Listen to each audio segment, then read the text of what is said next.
जय श्री राधे। पूज्य श्री सद्गुरुदेव भगवान के चरणों में प्रणाम। पूज्य श्री बंका जी का पावन चरित्र। पूज्य श्री भाई जी की दोहित्री पुष्पा बाई के ब्याह का प्रसंग है। आदरणीय श्री सावित्री बाई फोगला की सुपुत्री पुष्पा का मंगल विवाह 4 मार्च 1965 को हुआ। 3 मार्च की रात को गिरिडीह से आने वाली बारात बरौनी पहुंचने वाली थी। बरौनी में बारात के स्वागत तथा खान पान का प्रबंध था। इसके लिए श्री मानमल जी थर्ड कुछ व्यक्तियों के साथ 2 मार्च की रात को गोरखपुर से बरौनी जाने वाले थे। बरौनी से गोरखपुर के लिए ट्रेन के 2 डिब्बों का आरक्षण भी करवाना था, जिससे बाराती लोग सुविधापूर्वक आ सकें।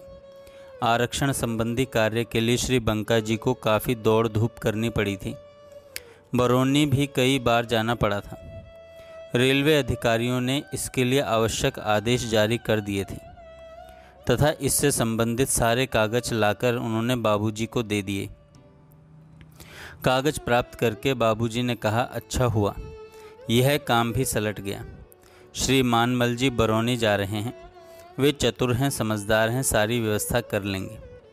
श्री बंका जी भी मन में निश्चिंत हुए कि चलो एक काम तो पार पड़ा।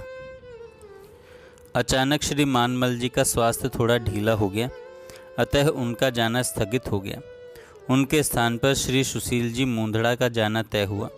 साथ ही यह भी तय हुआ कि श्री सुशील जी मुंदड़ा के साथ श्री बंका जी को भी जाना है। पर इस परिवर्तन की श्री बंका जी को कोई जानकारी नहीं थी। बरौनी से संबंधित सारे कागज बाबूजी को संभलना देने के पश्चात श्री बंका जी तो पूर्ण निश्चिंत हो चुके थे कि फिर इस बारे में उन्होंने कुछ जानने की चेष्टा भी नहीं की। आदरणीय श्री सावित्री बाई के मन में बेटी के ब्याह का पूर्ण उत्साह था। गीता वाटिका में ब्याह की विशाल तैयारियां हो रही थी।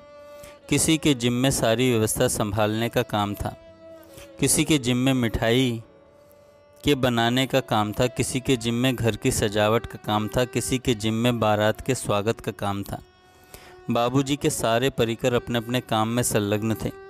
विवाह के 2-3 दिन पहले की बात है। अपनी लाडली बेटी श्री सावित्री बाई के पास भाई जी ने श्री कृष्णचंद्र जी द्वारा एक सूचना भिजवाई कि हम लोगों को ऐसा ब्याह करना है जो समाज के लिए एक आदर्श हो। अतः ध्यान रखना कि कोई भी चलचित्र का गीत विवाह में न बजे, किसी भी प्रकार के अभद्र लोक संगीत का भी प्रयोग न हो। विशुद्ध पारंपरिक गीत और भजन आदि का ही समावेश हर कार्यक्रम में होना चाहिए। सूचना सुनकर श्री सावित्री बाई कुछ निराश सी हो गई और अगर सुंदर गीत न गाए जाए तो विवाह का आनंद क्षीण हो जाएगा। वे तुरंत बाबूजी के पास चली आईं और अनुरोध भरे स्वर में कहा, बाबूजी, क्या कोई भी गीत ब्याह में नहीं गाए जाएंगे? बाबूजी ने उत्तर दिया, सिनेमा के गीत मुझे पसंद नहीं। आगे तुम लोग सोच विचार कर लो कि क्या करना उचित है। श्री बंका जी वही कार्य कर रहे थे और सारी बात सुन रहे थे। उन्होंने श्री सावित्री बाई के सामने भात के नवीन गीत लिखने का प्रस्ताव रखा। श्री सावित्री बाई अत्यधिक प्रसन्न हो गईं और बाबूजी से कहा, आप आज्ञा दें तो बंका जी भात के नए गीत लिख देंगे। बाबूजी सहमत हो गए थे। बरौनी संबंधित सारे कागज बाबूजी को देने के बाद श्री बंका जी अपने कमरे में आकर पूरे मनोयोग से गीत लिखने में व्यस्त हो गए। वे मन ही मन सोचने लगे, कल बाई भात नूतने के लिए जाने वाली है और माँ और बाबूजी को भात भरने के लिए बाई निमंत्रण देगी। बाई के लिए माँ और बाबूजी ही सर्वस्व हैं। बाई को लोक और परलोक दोनों के लिए बाबूजी पर ही विश्वास है और बाबूजी का ही बल है।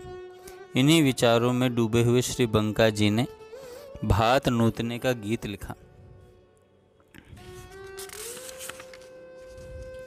अपने कमरे में एकांत में श्री बंका जी भात भरने के सुंदर दृश्य को बंद आंखों से अपनी कल्पना में देख रहे हैं और सोच रहे हैं, विवाह के दिन बाबूजी भात भरने वाले हैं। यह भावना रह रहकर श्री बंका जी को आनंदित कर रही है। बाबूजी भक्त हैं, परम भक्त हैं, ऐसे हैं जिनके जीवन का एक एक क्षण श्री राधा माधव के संग में व्यतीत होता है, जिनका अंतर्मन श्री राधा माधव के अंतरंग लीला में सदैव डूबा रहता है। ऐसे बाबूजी भात भरने के लिए आएंगे। इसकी कल्पना ही कितनी मनोरम है, और इस कल्पना का यथार्थ तो कल्पनातीत मनोरम होगा। इन्हीं भावों से भावित होकर श्री बंका जी ने भात भरने का यह सुंदर गीत लिखा। सखीरी मेरे भाग्य बड़े, भरने भात पिताजी आए मेरे भवन खड़े। राधा माधव लीला में रत अनुदिन जिनका मन, वे ही चुनरी लिए पधारे पुलकित मेरा तन। जिनके युग कर पल पल करते, प्रभु पद का अर्चन चुनरी उड़ाएंगे उनकर से, धन्य हुआ जीवन। जिनके भाल सदैव सुशोभित प्रभु पद रज सुंदर, उसी भाल पर तिलक करूँगी हुलसित है अंतर। सखीरी मेरे भाग्य बड़े। श्री बंका जी मन ही मन सोच रहे हैं, कल बाई अपने भाग्य की सराहना करते थकेगी नहीं। भात भरने का नेग पंडाल में संपन्न होगा। पंडाल में समुचित व्यवस्था हो गई है। माँ और बाबूजी का स्वागत करने के लिए बाई खड़ी होगी। सबसे आगे बाबूजी पधारेंगे। गीत गाती हुई महिलाओं के साथ पीछे पीछे माँ आएंगी। एक अनोखा ही दृश्य होगा। चुनरी उड़ाने के दृश्य को सभी देखना चाहेंगे। बाबूजी चौकी पर खड़े होकर अपने हाथों से बाई को लाल रंग की चुनरी उड़ाएंगे। सचमुच बाई निहाल हो जाएगी। बाई बाबूजी के भाल पर रूली का तिलक करेगी। प्रफुल्लित महिलाओं का गीत गाना आरंभ होगा। इन्हीं भावों में बहते हुए श्री बंका जी ने भात की चुनरी का यह सुंदर गीत लिखा। सजनी सुंदर चुनरी लाल, ओढ़ पिताजी के शुचिकर से तन मन आज निहाल। दोपहर के समय श्री सुशील जी मूंधड़ा श्री बंका जी के कक्ष में आए और उन्होंने कहा, बंका आपको बरौनी चलना है। श्री बंका जी के मन में यही बात थी कि श्री मानमल जी बरौनी जा रहे हैं, वे सारा काम संभाल लेंगे। उन्होंने अपनी मस्ती में श्री सुशील जी से कहा, मैं बरौनी नहीं जा रहा हूँ, मेरे जाने का कोई कार्यक्रम भी नहीं है। मैं तो बाई द्वारा बताया गया एक काम कर रहा हूँ। आदरणीय बाई भात नूतने वाली हैं, इसी अवसर के लिए गीत लिखने में तल्लीन हूँ। सुशील जी लौट गए। अभी श्री बंका जी ने 2-3 गीत ही लिखे थे कि बाबूजी के भेजे हुए एक अन्य व्यक्ति ने उनके कक्ष का द्वार खटखटाया। श्री बंका जी को यह विक्षेप अच्छा नहीं लगा। वे तो मन की आंखों से अभी भी ब्याह मंडप में भात भरने का नेक देख रहे थे। न चाहते हुए भी उन्होंने उठकर दरवाज़ा खोला। बाबूजी के भेजे हुए उस व्यक्ति ने कहा, बाबूजी ने आपको बुलवाया है। श्री बंका जी ने कुछ झुंझलाते स्वर में कह दिया, मैं ब्याह के गीत लिख रहा हूँ, अभी थोड़ी देर में आता हूँ।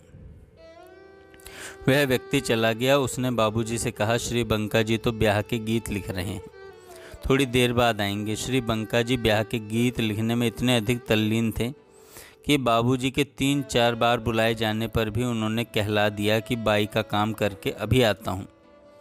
उधर बाबूजी श्री बंका जी की प्रतीक्षा कर रहे थे कि कब बंका आए और कब उसे सारे कागज संभला दूं। कई बुलावे के बाद भी श्री बंका जी के नहीं आने पर उन्हें बड़ी व्यग्रता हुई। बाबूजी को कार्य की संपन्नता की बड़ी चिंता थी। बरौनी को जाने वाली रेलगाड़ी के आने में 1-1.5 घंटा और शेष था। किसी ने जाकर बाबूजी को यह भी कह दिया कि बंका जी का बरौनी जाने का कोई कार्यक्रम नहीं है। बाबूजी ने सुशील जी से कहा, बंका से कहो सारा काम छोड़कर मुझसे मिले। सुशील जी ने ज्यों ही श्री बंका जी से कहा, त्यों ही तुरंत श्री बाबूजी के सामने वे उपस्थित हुए। बाबूजी रोष में हैं, इसका उन्हें तनिक भी आभास नहीं था।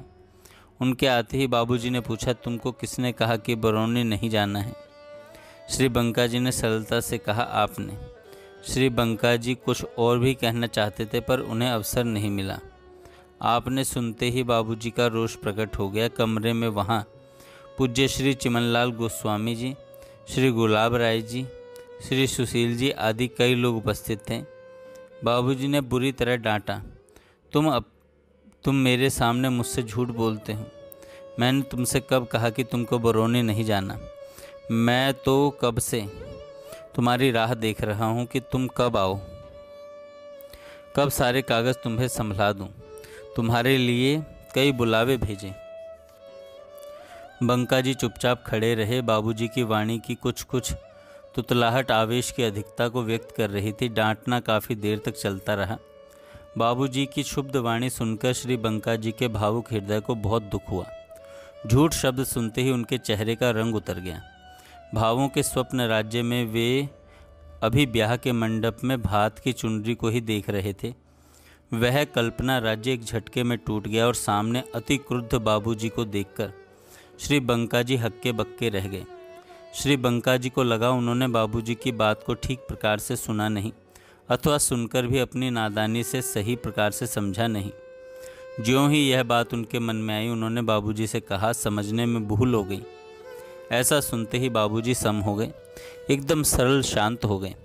उन्होंने सारे कागज़ दिए, टिकट के लिए रुपए दिए। श्री बंका जी ने वस्तु स्थिति को समझा और स्वयं को शीघ्रतापूर्वक संभलाते हुए बाबूजी के पास से आकर जल्दी जल्दी पूजा की, बिस्तर बांधा और स्टेशन की ओर दौड़े। रेलगाड़ी मिल गई। वे और सुशील जी बरौनी के लिए रवाना हो गए। श्री बंका जी के मन में अभी भी दुख था कि बाबूजी उनसे नाराज हो गए हैं। वे तन मन से बाबूजी की सेवा, एकमात्र उनकी प्रसन्नता के लिए ही कार्य करते थे, और उनके जीवन धन, उनके गुरुदेव ही नाराज हो जाएं तो भला वे दुखी कैसे न हों। वे खिन्न मन से रेलगाड़ी में चुपचाप बैठे थे। गाड़ी चलने के बाद श्री सुशील जी ने श्री बंका जी को एक लिफाफा दिया। लिफाफे पर लिखा था सर्वथा व्यक्तिगत, और उसके नीचे लिखा था प्रिय राधेश्याम। लिफाफा दिया गया था बाबूजी के द्वारा, और बाबूजी ने सुशील जी से कहा था, ट्रेन चलने पर ही यह लिफाफा बंका को देना, पहले मत देना। कुछ आतुरता पूर्वक और कुछ आशंकित होकर श्री बंका जी ने वह लिफाफा लिया और उसे खोलकर पत्र निकाला। बाबूजी के हाथ से लिखा हुआ वह पत्र इस प्रकार था, प्रिय भैया राधेश्याम, आशीष, मैंने उस समय आवेश में झूठ शब्द कह दिया। अवश्य ही तुम समझते थे भूल ही, पर उससे बड़ी भूल हुई मुझसे, जो मैंने तुम्हारे प्रति ऐसा अपशब्द कहा। क्षमा कैसे मांगूं, पर मन में क्षोभ हो ही रहा है। जब तुम्हें उदास देख रहा हूं और अपना दोष प्रत्यक्ष दिख रहा है। भैया साफ करना, भैया माफ़ करना, मैं प्रायश्चित तो करूंगा ही, तुम संकोच मत करना। इस पत्र को पढ़कर श्री बंका जी रेलगाड़ी में घंटों रोते रहे। बरौनी में बारातियों के स्वागत सत्कार का कार्य भली प्रकार से पूर्ण करके वे बारातियों के साथ ही गोरखपुर लौटे। जय श्री राधे।